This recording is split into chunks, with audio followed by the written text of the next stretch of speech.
తెలంగాణ సర్కార్ తీసుకొస్తున్న cashless health scheme పై గందరగోళం నెలకొంది. ఈహెచ్ఎస్ 1.5% కటింగ్ పై ప్రభుత్వం గైడ్ లైన్స్ కార్డులు ఇవ్వకముందే ఉద్యోగుల వేతనాల్లో డబ్బులు కట్ కావటం కలకలం రేపుతుంది. భార్యాభర్తలిద్దరూ ఉద్యోగులైతే ఒకరికే కట్ కావాలనే నిబంధనకు విరుద్ధంగా ఇద్దరికి డబ్బులు కట్ చేశారు. దీంతో ఉద్యోగ ఉపాధ్యాయ పెన్షనర్లు తీవ్ర ఆందోళనలో ఉన్నారు.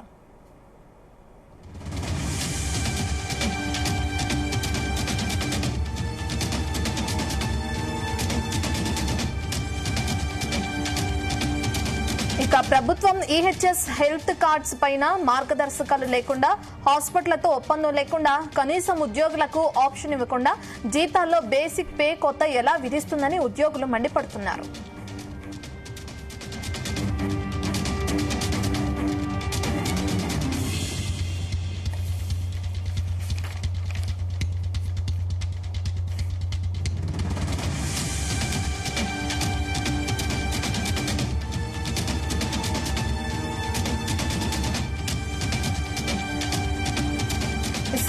ఇదే అంశానికి సంబంధించి మనతో మాట్లాడడానికి టీఆర్టీఎఫ్ కట్కం రమేష్ గారు అందుబాటులో ఉన్నారు.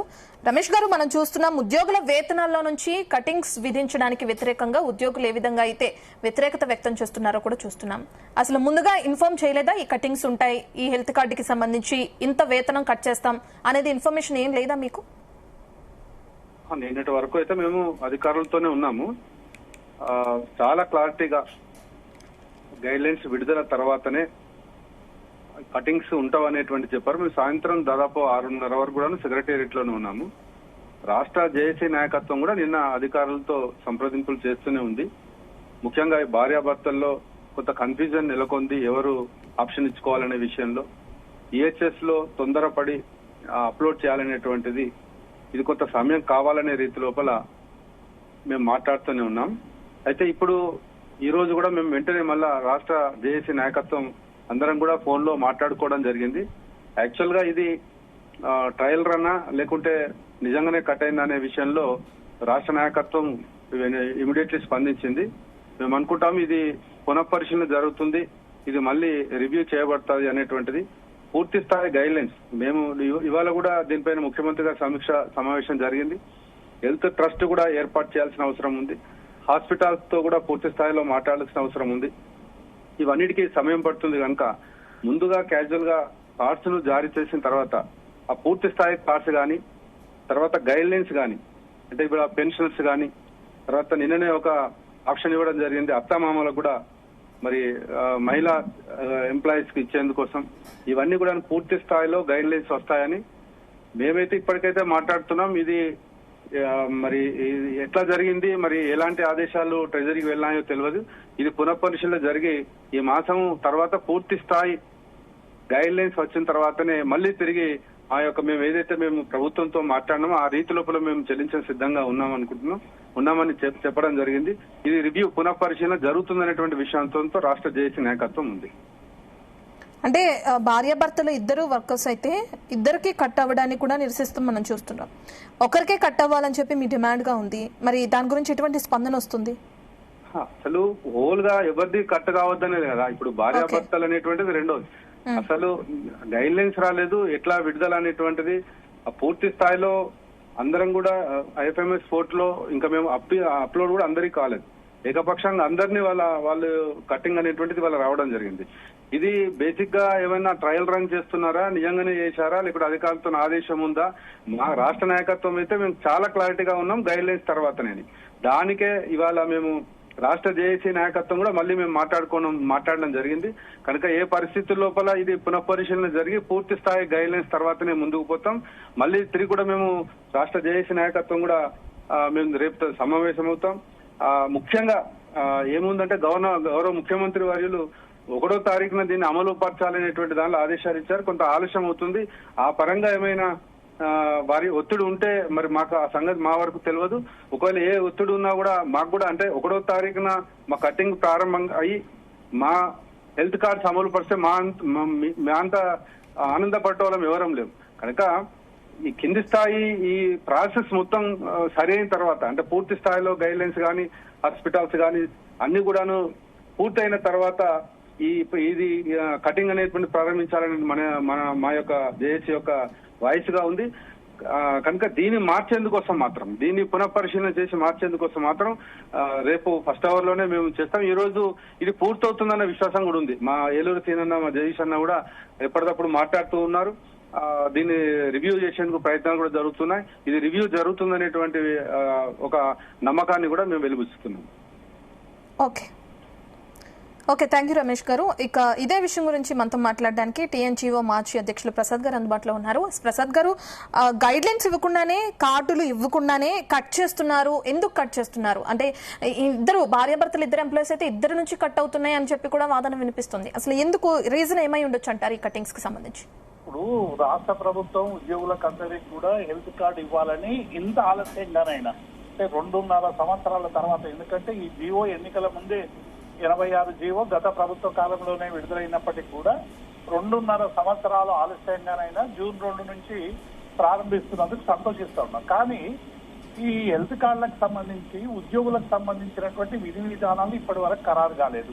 వైద్య పరిమితి ఎంత ఉంటది, అలాగే సిపిఎస్ ఉద్యోగులు అనేక మంది రిటైర్ అయిన ఉద్యోగులకు ఇలా పెన్షన్ లేదు. వాళ్ళు ఈ స్కీమ్ పరిధిలోకి వస్తారా రారా? ఇద్దరు భార్యాభర్తలు ఇద్దరు ఉద్యోగులు అయితే వారికి సంబంధించినటువంటి 1.5% ఎట్లా కట్ చేస్తారు? అలాగే పరిమితి, వైద్య పరిమితి ఎంత ఉంటది? తర్వాత అవుట్ పేషెంట్ ఉంటదా ఉండదా? రెండవది కూడా, ఇంకొకటి కూడా ఒక సీరియస్ ఇష్యూ ఏంటంటే, నెట్వర్క్ హాస్పిటల్స్ యాజమాన్యాల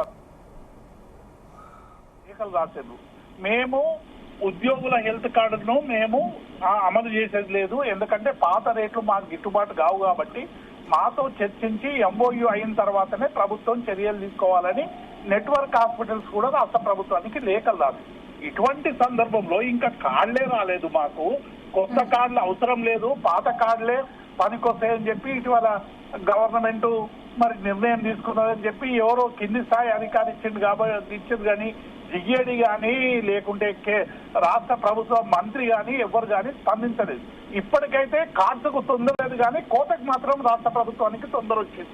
1.5% ఇవాళ ఉద్యోగులందరినీ కూడా ఈ నెల జీతంలో కట్ చేస్తున్నారని చెప్పి ఇప్పుడే వార్తలు అంతా ఉన్నాయి. కాబట్టి నేను ఏం చేస్తాను, ప్రభుత్వానికి చేసే విజ్ఞప్తి ఏంటంటే, మీరు కార్డులు ఇవ్వండి, జూన్ 2 నుండి ఇది ప్రారంభించండి. ప్రారంభించిన తర్వాత ఈ జూన్ నెల వేతనంలో కట్ చేసుకోవచ్చు. ఉద్యోగులే వాలంటరీగా ఈ రాష్ట్ర ప్రభుత్వానికి ఇక ఎట్లాగో హెల్త్ కార్డులు ఇవ్వరని చెప్పి మేమే కాంట్రిబ్యూషన్ ఇస్తామని చెప్పి ఉద్యోగ సంఘాల అందరూ కూడా పెట్టి, పెన్షనర్ల నుంచి ఇద్దరు ప్రతినిధులు ఉండాలి, ఉద్యోగుల నుంచి ప్రతినిధులు ఉండాలి. ముఖ్యమంత్రి గారు ఈరోజు రివ్యూ చేసినట్టు తెలిసింది. నేను ఏమంటున్నా అంటే, ఈ ప్రాసెస్ అంతా కూడా ఇప్పటి వరకే కంప్లీట్ అయి ఉండాల్సింది. ఇంత ఆలస్యం అయిపోయింది. ఈ ఆలస్యమైన దానికి కూడా ఇప్పుడే కటింగ్లు పెట్టి రేపు ఏముంటుందో తెలియకుండా మళ్ళీ గత కాళ్ల లాగానే ఈ కాళ్ళు ఏ హాస్పిటల్స్ కూడా ఆనర్ చేయకపోతే మరి ఉద్యోగులు ఈ విశ్వాసం పోతుంది హెల్త్ కార్డులకు సంబంధించినటువంటి. ఎందుకంటే ఈ ప్రభుత్వం ఇప్పటికైనా దీని మీద శ్రద్ధ పెట్టాలి. ఎందుకంటే ప్రభుత్వం కూడా 1.5 జమ చేయాలి కాబట్టి ఈ మొదటి నెల ప్రభుత్వాన్ని భరించమనండి. మే నెల, జూన్ నెల, జూలై నెల మేము భరిస్తాము. ఇట్లా చేసుకోవచ్చు కానీ ఉద్యోగుల నుంచి కోతలు మాత్రం పెట్టి కార్డ్స్ మాత్రం ఇవ్వకుండా ఇవాళ ఉద్యోగులు అనేక అనుమానాలు రేకెత్తించే విధంగా రాష్ట్ర ప్రభుత్వం చేస్తా ఉంది. ఈ నెల డిడక్షన్ నిలిపివేయాలని చెప్పి నేను రాష్ట్ర ప్రభుత్వాన్ని డిమాండ్ చేస్తా ఉన్నాను. ఓకే, థ్యాంక్ యూ ప్రసాద్ గారు. ఇక మనతో పాటు టీఎన్జీఏ ప్రెసిడెంట్ జగదీష్ గారు కూడా అందుబాటులో ఉన్నారు. ఆయనతో కూడా మాట్లాడదాం. జగదీష్ గారు, ప్రధానంగా ఎటువంటి ముందు ఇన్ఫర్మేషన్ ఇవ్వకుండానే, ఎటువంటి మార్గదర్శకాలు కానీ ఎటువంటివి లేకుండానే ఇలా కట్ చేస్తున్నారు. ఆప్షన్ ఇవ్వకుండా జీతాల్లో బేసిక్ పే ఎలా కట్ చేస్తారు, ఎలా కోత విధిస్తారని చెప్పి ప్రధానంగా ఉద్యోగుల నుంచి వస్తున్న డిమాండ్. అంటే మరి ప్రభుత్వం నుంచి ఏమైనా స్పందన వస్తుంది అనుకోవచ్చా? అంటే వీళ్ళకి సంబంధించి క్లారిఫికేషన్ ఇచ్చే ప్రయత్నాలు ఏమైనా చేస్తున్నారా? ఆల్రెడీ చేస్తున్నాం మేడం. ఇప్పుడే మాట్లాడినాం మన ఫైనాన్స్ సెక్రటరీ గారితో. సిఎస్ గారు కూడా లైన్లోకి వస్తారు కొంచెం. అయితే యాక్చువల్ గా మనం అప్పుడు ఏం చేయాలంటే, ఇది ఈహెచ్ఎస్ ఇంప్లిమెంట్ చేసేటప్పుడు మనం కొన్నిసార్లు మాట్లాడినాం, ప్రభుత్వంతో మాట్లాడినాం, కొన్ని హాస్పిటల్తో కూడా మాట్లాడినాం. మరి ఇంప్లిమెంట్ అవుతున్న సందర్భంలో మరి ముఖ్యమంత్రి గారు చెప్పినా ఇమీడియట్లీ కావాలి. ముఖ్యమంత్రి గారు ఆర్డర్ ఒప్పుకున్నారు, ఫస్ట్ రోజు చేస్తామని చెప్పి. తర్వాత దాని విషయంలోనే మరి నిన్న ముఖ్యమంత్రి గారు మరి ఇమీడియట్లీ మేము కూడా డబ్బులు ఇస్తున్నాం, ఎంప్లాయీస్ కూడా ఇన్స్టాల్మెంట్ కట్ చేయాలని చెప్పినట్టున్నాడు. కాకపోతే మనం అప్పుడు కూడా అన్నాం, దాన్ని ఇంప్లిమెంట్ చేసేటప్పుడు కొన్ని ట్రస్ట్ అయితే ఏర్పాటు చేయండి, విధి విధానం అన్ని ట్రస్ట్ లో కూర్చొని మాట్లాడుతా అని చెప్పినాం సందర్భం. కొన్ని సమస్యలు అయితే ఉన్నాయి, అది కూడా క్లియర్ చేద్దామని రేపైతే మేము క్లియర్ చేస్తామని చెప్తున్నాం మేడం. అంటే జగదీష్ గారు గైడ్ లైన్స్ ఏం లేకుండానే, మార్గదర్శకాలు ఏమి ఇవ్వకుండానే ప్రభుత్వం ఇంత హడావిడిగా ఎందుకు అమలు చేస్తుందని చెప్పుకోవచ్చు? అన్నా కూడా ఏం లేదండి మేడం. ఆల్రెడీ ముఖ్యమంత్రి గారు మాకు మాట ఇచ్చిండు ఫస్ట్ రోజు చేస్తామని. కాకపోతే కొంచెం అడ్మినిస్ట్రేషన్ లో కొన్ని హాస్పిటల్లో మాట్లాడడంలో కొంచెం లేట్ అయింది. ఆ విధి విధానాలు ఇచ్చడంలో కూడా లేట్ అయింది. కానీ స్పౌస్ విషయంలో చీఫ్ సెక్రటరీ గారితో మాట్లాడడం, ఫైనాన్స్ సెక్రటరీతో మాట్లాడడం, హెల్త్ సెక్రటరీ గారితో కూడా మాట్లాడినాం. అది స్పౌస్ అయితే మనం ఒకవేళ ఇప్పుడే మాట్లాడినప్పుడు స్పౌస్ కు ఒకవేళ ఇద్దరికి కటింగ్ ఉండదు. ఒకవేళ ఇప్పుడైతే కట్ అయింది కదా, కట్ అయిన సందర్భంలో మళ్ళీ రిఫండ్ చేద్దాం. అది ఏదైనా కూర్చొని మాట్లాడదాం. అంటే ముఖ్యమంత్రి గారి ఇంట్రెస్ట్ ఏంటంటే ఉద్యోగులకు వెంటనే హెల్త్ కార్డు ఇవ్వాలనే ఉద్దేశం. ఒకవేళ అన్ని మనం గైడ్ లైన్స్ చూసిన తర్వాతనే, ఇప్పుడు ఎట్లయినా ఇన్సూరెన్స్ కంపెనీ వాళ్ళు పైసలు డబ్బులు కట్టిన తర్వాతనే షుగర్ ఉందా, బీపీ ఉందా అవన్నీ చూసి ఇంప్లిమెంట్ చేస్తుంటారు. కానీ ఇప్పుడు ఇలా ప్రభుత్వం ఇలా కట్టుబడినది చెప్ప, మరి రేపు ఎల్లుండి అయితే దాని విధి విధానాలు తెలుస్తాయి. మరి నేను కూడా ప్రభుత్వాన్ని కూడా తెలుసుకొని రేపైతే నేను క్లియర్ గా చెప్పగలుగుతాను మేడం. ఓకే, స్కీమ్ కి సంబంధించి పూర్తి వివరాలతో కూడిన మార్గదర్శకాలని వెంటనే జీవో రూపంలో విడుదల చేయాలి, లేదంటే దానికి సంబంధించిన క్లియర్ గా మాకు ఎక్స్ప్లెయిన్ చేయాలని చెప్పి ఉద్యోగులు చేస్తున్నారు కదా, మరి దానికి ఎటువంటి సమాధానం చెప్తారనుకోవచ్చు? ఇప్పుడు ఆల్రెడీ ఇంతకుముందు ఈహెచ్ఎస్ లో ఆ గైడ్ లైన్స్ ఉన్నాయి మేడం. దాదాపు అలా ఉన్నాయి. కొన్ని మేము యాడ్ చేసినాం. స్పౌస్ ఉంటే ఇద్దరు ఉంటే ఎవరికే ఒకరికే ఇవ్వమని చెప్పాము. అది కూడా మాట్లాడుతుండ్రు. కానీ నిన్న సీఎం గారు పిలిచి ఫస్ట్ రోజు మనం లాంచ్ చేస్తామని చెప్పినాం. మరి ఎందుకు చేయలేదని వాళ్ళని కూడా ప్రభుత్వాన్ని కూడా అడిగిన సందర్భం.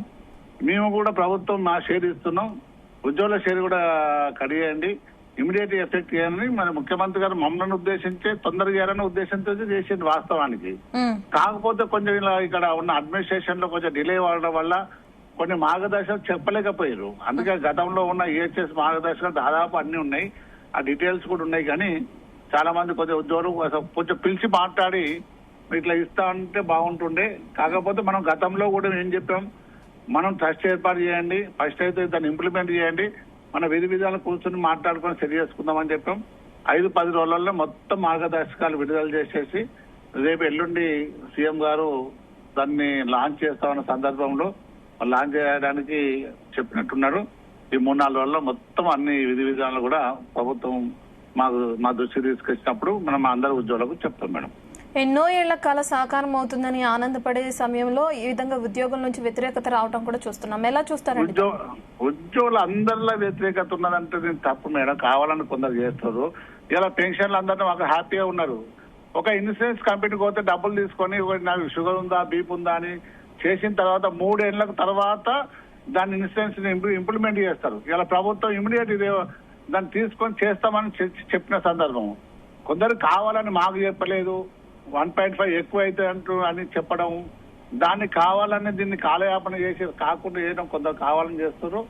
మీకు ఒక పెన్షనర్ ఉండదు 60 తర్వాత, ఏ ఇన్సూరెన్స్ కంపెనీ వాళ్ళకి ఇవ్వదు, 70 ఏళ్ళకు వాళ్ళకి ఇవ్వదు. ఇవాళ మన ఈ ప్రభుత్వం ఇస్తే 70 ఏళ్లకు 60 తర్వాతనో 50 తర్వాత చాలా మంది ఉద్యోగులకు ఈ హెల్త్ సమస్యలు వస్తాయి. వాళ్ళకి చాలా ఉపయోగకరంగా ఉంటది. కానీ అది తెలియకుండా ఇష్టం ఉన్నట్టు కొందరు చేయడం, ఇలా ఎన్నో రకాల కలగని ఇలా ప్రభుత్వాన్ని ఒప్పించడం. ఒకవేళ ఒక నెల ఇప్పుడు కట్ చేసిన తర్వాత ప్రభుత్వాన్ని అడుగుతాం. మరీ అంత ఏదో తీసుకున్నట్టు కాదు కదా. ఈ అమౌంట్ కూడా మా అకౌంట్ లోనే ఉంటది కదా, ఈహెచ్ఎస్ అకౌంట్ లోనే ఉంటది. మా అమౌంట్ ఉంటది, ప్రభుత్వం ఇచ్చే అమౌంట్ కూడా అలానే ఉంటది. వాళ్ళే ప్రభుత్వం తీసుకుంటలేదు కదా. ఇప్పుడు 45 కోట్లు దాదాపు రికవర్ అయితే ప్రభుత్వం కూడా 45 కోట్లు ఇస్తుంది కదా. ఒకవేళ ఒక నెల తర్వాత ప్రభుత్వం ఇవ్వాల్సి వాళ్ళకి 45 కోట్లు మిగులుతాయి కదా. కొందరు కావాలని అలా చేసి మాకు చెప్పలేదు, విధి విధానాలు చెప్పలేదు. మాట్లాడుతున్నాం, చాలా సమస్య మాట్లాడుతూ రేపు కూడా ఒక మీటింగ్ పెట్టుకున్నాం. వాస్తవానికి చెప్పేది ఉండే, రేపు కట్ చేస్తున్నాం అని చెప్పేది ఉండే వాస్తవానికి. కాకపోతే ఇక్కడ అడ్మినిస్ట్రేషన్ లో లేట్ కావడం వల్ల ముఖ్యమంత్రి గారు వారి మీద సీరియస్ అయ్యి ఇంకెన్ని రోజులు చేస్తారు, ఇమీడియట్ చేయాలి, వాళ్ళకి ఇంప్లిమెంట్ చేయాలి అనే ఉద్దేశంతో చేసింది. కానీ ముఖ్యమంత్రి గారు ఏదో ఉద్యోగులను మోసం చేస్తామని కాదు, మా మీద ఉన్న ప్రేమని వాస్తవానికి తొందర చేయాలన్న ఉద్దేశంతోనే రేపు పడుతుంది. రేపు అమౌంట్ మన ప్రభుత్వాన్ని కూడా పడుతుంది. ఇప్పుడే నేను ఫైనాన్స్ సెక్రటరీ గారితో మాట్లాడినా, మరి దాన్ని ఇంప్లిమెంట్ చేసుకుంటాం. దానికి ఏమో అయినట్టు ఒకవేళ ఏదైనా ప్రాబ్లమ్స్ ఉంటే మళ్ళీ మేము అప్పుడే ఇప్పుడు మా బాడీ ఉన్నది కదా, ఇలా మనం ట్రస్ట్ ఏర్పాటు చేసుకున్నాం. ఆ ట్రస్ట్ లో మంచి ఉంటే తీసుకుంటాం, చెడు ఉంటే మళ్ళీ అక్కడనే వాళ్ళని తీసేసి మళ్ళీ మనం గైడ్ లైన్స్ చేసుకోవడానికి ఆస్కారం ఉంది. అందుకే మేము ట్రస్ట్ పెట్టు అన్న ఉద్దేశమే అది. ఏమైనా ఉంటే ట్రస్ట్ తో కూర్చొని మాట్లాడతాం.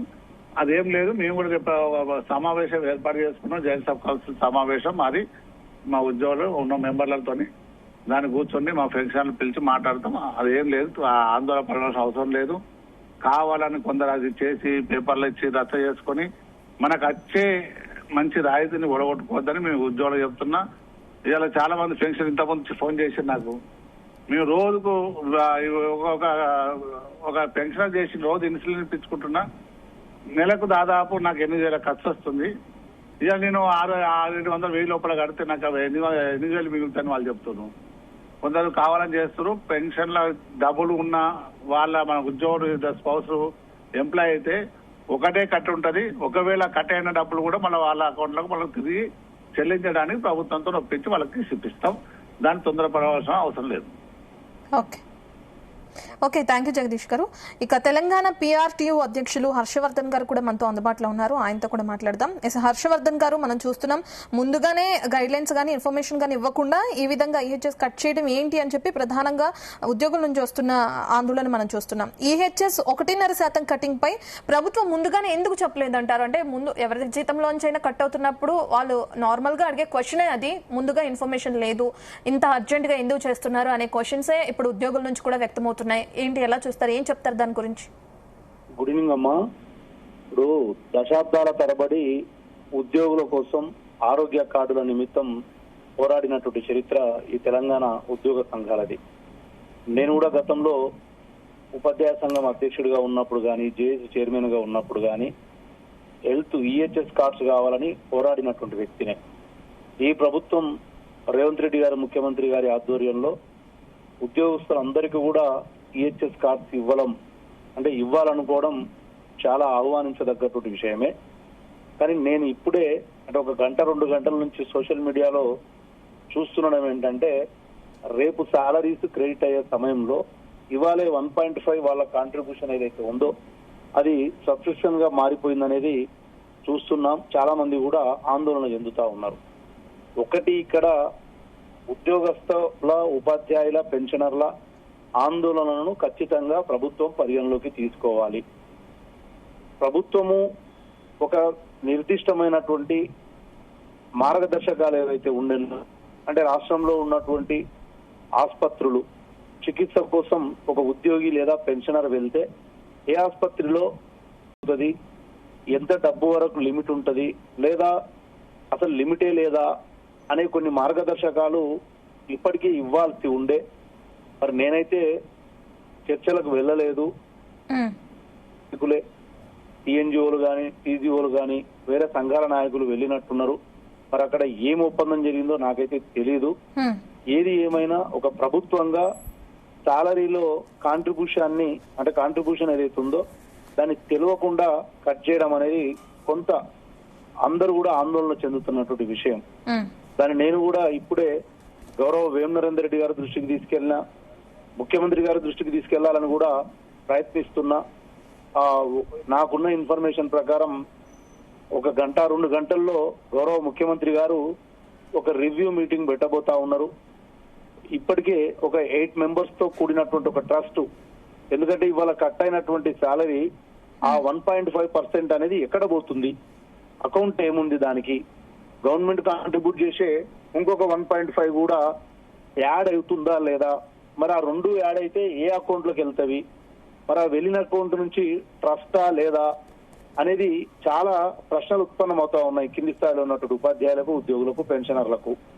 వాటన్నిటి మీదనే గౌరవ ముఖ్యమంత్రి గారు ఇప్పుడు ఉటావుటిన ఒక రివ్యూ మీటింగ్ జరపబోతున్నట్టు నేను ఇందాక స్పష్టంగా చెప్తా ఉన్నా. మా PCC అధ్యక్షుల వారికి ఫోన్ చేసిన, వేం నరేందర్ రెడ్డి గారికి ఫోన్ చేశాను, అజిత్ రెడ్డి గారికి కూడా ఫోన్ చేసి ట్రై చేస్తే వారు లిఫ్ట్ చేయలేదు. మెసేజ్ పెట్టినా సీరియస్ గా ఉంది. చాలా మంది టీచర్లు, ఎంప్లాయీస్ కూడా ఆందోళన చెందుతా ఉన్నారు. ఒక క్లారిటీ ఇవ్వాల్సినటువంటి బాధ్యత ఈ ప్రజా ప్రభుత్వం పైన ఉంది అని కూడా నేను మాట్లాడడం జరిగింది. ఒకటి అమ్మ, ఖచ్చితంగా ఇప్పుడు చాలా క్లారిటీస్ కావాలి. ఇప్పుడు బహుశా 2 ఉద్యోగస్తులు ఉన్నారు, వాళ్ళలో సాలరీ 1.5 అనేది ఒక్కరికి వర్తిస్తుందా, ఇద్దరికి వర్తిస్తుందా అనేది కూడా క్లారిటీ లేదు. కుటుంబ సభ్యులైతేనేమో సేమ్ ఉంటారు, డిపెండెంట్స్. కానీ ఇద్దరిది కట్ చేస్తే అప్పుడు ఉద్యోగి నష్టపోతాడు. అదేవిధంగా ఇంకొకటి ఏముంది, సాఫ్ట్వేర్లు ఉంటారు. ఇప్పుడు చాలా మంది పిల్లలు ఏం చేస్తారు, వివిధ రంగాల్లో సాఫ్ట్వేర్ లేదా సెంట్రల్ గవర్నమెంట్ ఎంప్లాయీస్ ఉంటారు. వాళ్ళకి అక్కడ హెల్త్ ఫెసిలిటీ ఉంటుంది, కానీ ఇక్కడ అవసరం లేకుంటుంది. ప్రభుత్వం కూడా ఒక ఆప్షన్ ఇస్తే, ఇప్పుడు చాలా మంది ప్రైవేట్ లో ఫర్ ఎగ్జాంపుల్ ఒక వ్యక్తి ఒక 20,000 పెడితే ఒక ప్రైవేట్, అది స్టార్ కావచ్చు, బజాజ్ కావచ్చు, ఇంకేదైనా కావచ్చు, 20,000లో అసలు అన్లిమిటెడ్, అసలు ఆ నిబంధనలు లేని ఆసుపత్రులు అన్నింటిలో కూడా రాష్ట్రంలో ఏ ఆసుపత్రికి పోయినా క్యాష్లెస్ ట్రీట్మెంట్ జరుగుతూ ఉంటది. మరి దానికి కూడా వారు మొగ్గు చూపుతారు. కాబట్టి ప్రభుత్వం ఏం చేయాలంటే ఒక ఆప్షన్ ఇవ్వాలి, మీకు ఈహెచ్ఎస్ అవసరమా లేదా, అవసరం అనుకుంటే మరి ఒక్కరికి కట్ చేయాలా, ఇద్దరికి కట్ చేయాలా అంటే చాలా మంది కూడా కొంతమంది ఏమవుతారు, సాఫ్ట్వేర్ పిల్లలది ఇంకా ఎక్కువ ప్యాకేజీలు ఉంటాయమ్మా, అటువైపు వెళ్ళేయడానికి అవకాశం ఉంటుంది. అప్పుడు మన ప్రభుత్వానికి కూడా భారం తగ్గుతుంది. మరి ఇవన్నీ కూడా మరి చర్చలు జరిపిన నాయకులు పొలవమంటూ పోయి మరి చర్చలు జరిపినరా లేదా అనేది కూడా నాకున్న సమాచారం అయితేనేమో ఇవన్నీ ఏది క్లారిటీ తీసుకోలేదు ప్రభుత్వం దగ్గర. ఈ సోకాల్డ్ లీడర్స్ ఎవరైతే 4 సార్లు చర్చలో కూర్చున్నారో ప్రభుత్వం దగ్గర, ప్రభుత్వానికి చెప్పలేదు. ప్రభుత్వం నుంచి కూడా సరైనటువంటి మార్గదర్శకాలు క్షేత్రస్థాయిలో ఉన్న సభ్యులకు చెప్పలేకపోవడం వల్లనే ఇవాళ ఈ గందరగోళ పరిస్థితి ఏర్పడ్డది. నేను ఇందాక మాట్లాడినప్పుడు రేపు జూన్ 2న ఆసుపత్రుల వివరాలు, మార్గదర్శకాలు అన్ని కూడా రిలీజ్ చేస్తారు గౌరవ ముఖ్యమంత్రి గారని చెప్పిండ్రు. చేస్తారు ఖచ్చితంగా.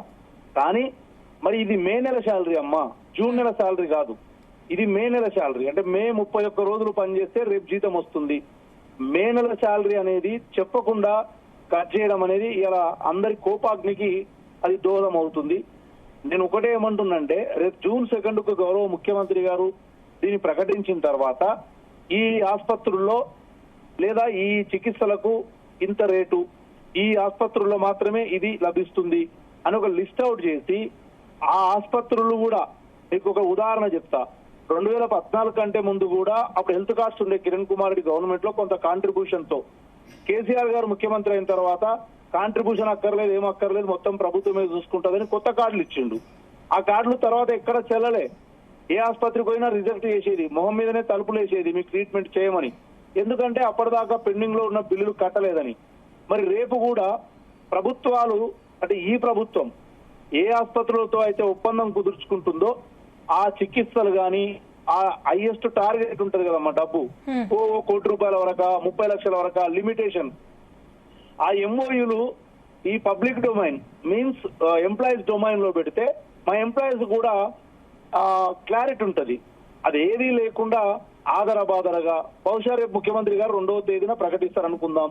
ఏమంటారు వారు, ఇవాళ నుంచే హెల్త్ కార్డ్స్ అమలు అవుతా ఉన్నాయి. ఓకే, బాగుంది. కానీ మే నెల శాలరీ, మే నెలలో ఉన్నటువంటి ఇద్దరు వైఫ్ అండ్ హస్బెండ్ స్పౌజ్ ఉంటే వాళ్ళ శాలరీ. ఇంకొకటి ఏంటంటే ఇలా కొత్త గందరగోళం ఏమైందమ్మా అంటే ఈ రోజు వరకు 31వ తారీఖు వరకు ఉంది. ఏది, ఫర్ ఎగ్జాంపుల్ మీరు ఎంప్లాయ్ అనుకోండి అమ్మా, మీ డీటెయిల్స్ ఇవ్వాలి ఈ రోజు, మీ డీటెయిల్స్. రేపు మీకు ఈహెచ్ఎస్ కార్డు అవసరం ఉంటే మీరు ఎవరెవరిని దాంట్లో ఇంప్లీడ్ చేస్తున్నారు, పిల్లలు, మీ డిపెండెంట్స్, అర్హత ఎవరికి ఉంది, వాళ్ళని ఎవరిని ఇంప్లీడ్ చేస్తున్నది ఈ రోజు వరకు లాస్ట్ ఉంది. చాలా మంది రాష్ట్రంలో ఈ రోజు వరకు కూడా ఆ ఫామ్ ఫిల్అప్ చేసి ఇవ్వలే, కానీ వాళ్ళని కూడా కట్ అయింది. ఎగ్జాంపుల్, నువ్వు ఫామే ఫిల్అప్ చేసి ఇవ్వలే తల్లి ఈ రోజు, కానీ నీ శాలరీ కట్ అయింది. కాబట్టి చాలా గందరగోళంగా ఉండి అందరూ కూడా ఆందోళన చెందుతా ఉన్నారు. సరే, ఇప్పుడు ఏమంటున్నారంటే హెల్త్ కార్డ్స్ రావడం సంతోషమే, కానీ వచ్చిన పద్ధతి, అమలవుతున్న పద్ధతి స్పష్టత లేకపోవడం వల్ల ఈరోజు అందరూ కూడా ఆందోళన చెందుతా ఉన్నారు. నేను ఇవాళ ఒక పార్టీలో ఉన్నటువంటి వ్యక్తిగా కూడా వేమనరేందర్ రెడ్డి గారితో మాట్లాడినా, పిసిసి ప్రెసిడెంట్ గారితో మాట్లాడినా, ముఖ్యమంత్రి గారికి కూడా ఈ సబ్జెక్టు, ఎందుకంటే ఉపాధ్యాయుల, ఉద్యోగుల ఆందోళన చెందుతున్న విషయాన్ని తీసుకెళ్లాలని నాకున్న ఛానల్స్ ద్వారా నేను ముఖ్యమంత్రి గారి పిఏలకు ఫోన్ చేస్తున్నా, ఈ విషయాన్ని చేరవేయండి, ఇది మన ప్రభుత్వానికి కొంత అసంతృప్తిగా సెగ తగిలే ప్రమాదం ఉందని కూడా నేను చెప్తా ఉన్నా. అయినప్పటికీ కూడా నేను మీ ద్వారా, మన జీ తెలుగు ద్వారా చెప్తా ఉన్నా, గౌరవ ముఖ్యమంత్రి గారు ఉద్యోగ, ఉపాధ్యాయ పెన్షనర్ల పట్ల ఎటువంటి వ్యతిరేక నిర్ణయాన్ని తీసుకోబోరు. ఇది కేవలం ఆర్థిక శాఖ అధికారుల పొరపాటని నేను అనుకుంటున్నా. ఆ ఆర్థిక శాఖ అధికారుల అత్యుత్సాహమా లేదా తెలియకపోవడమా, ఎట్లా కట్ చేయాలని నిబంధనలు పొందుపరచనందువలన ఈ యొక్క సమస్య తలెత్తిందని నేను అనుకుంటున్నా. ముఖ్యమంత్రి గారి దృష్టికి వెళ్ళింటది ఇప్పటికీ, లేదా నేను చేరవేసే ప్రయత్నం చేస్తున్నా. డెఫినెట్ గా ఇవాళ నైట్ వరకు ఒక 8 మందితో కూడినటువంటి ఒక ట్రస్ట్ ఏర్పాటు చేయబోతా ఉన్నారు, ఒక అకౌంట్ ఏర్పాటు చేయబోతా ఉన్నారు. అది జూన్ 2 రోజు మళ్ళీ మన ఎంప్లాయీస్ కి అందరికి కూడా తెలిసే విధంగా డొమైన్ లో ఉంచబోతా ఉన్నారు. ఈ కటింగ్ అనేది మరి మే నుంచి ఉంది కాబట్టి మరి మే నుంచి ఎఫెక్ట్ అయ్యేటట్ట మే శాలరీది మే 1వ తారీఖు నుంచి మనం పనిచేసిన కాలానికి సంబంధించి తీసుకున్న సబ్స్క్రిప్షన్ మరి అట్లా ఎఫెక్ట్ అవుతుందా, ఫ్యామిలీలో ఒకరికే శాలరీ కటింగ్ ఉంటుందా, మరి ప్రైవేట్ ఆసుపత్రుల్లో ఎన్ని ఆసుపత్రులకు అనుమతిస్తారు, లేదా పిల్లలు అది కార్పొరేట్ వ్యవస్థలో సాఫ్ట్వేర్లు కావచ్చు, సెంట్రల్ గవర్నమెంట్ ఎంప్లాయీస్ కావచ్చు, లేదా కొంతమంది ఏది లేకున్నా మాకు ప్రైవేట్దే బాగుందాయా, మేము మొన్న ఆసుపత్రికి పోతే కార్డు తీసుకపోతే పైసలు లేకుండా ఇంటికి వచ్చినామయా, మళ్ళా మాకు ఈ గవర్నమెంట్ ఈ ట్రెజరీలు ఇవన్నీ ఆందోళన కూడా ఉన్నారు. వాటన్నిటికీ కూడా బహుశా జూన్ 2 రోజు స్పష్టమైనటువంటి మార్గదర్శకాలు వస్తాయని కూడా నేను ఆశిస్తున్నా. రావడానికి కూడా నేను కృషి చేస్తాను. ఓకే, థ్యాంక్ యూ హర్షవర్ధన్ గారు.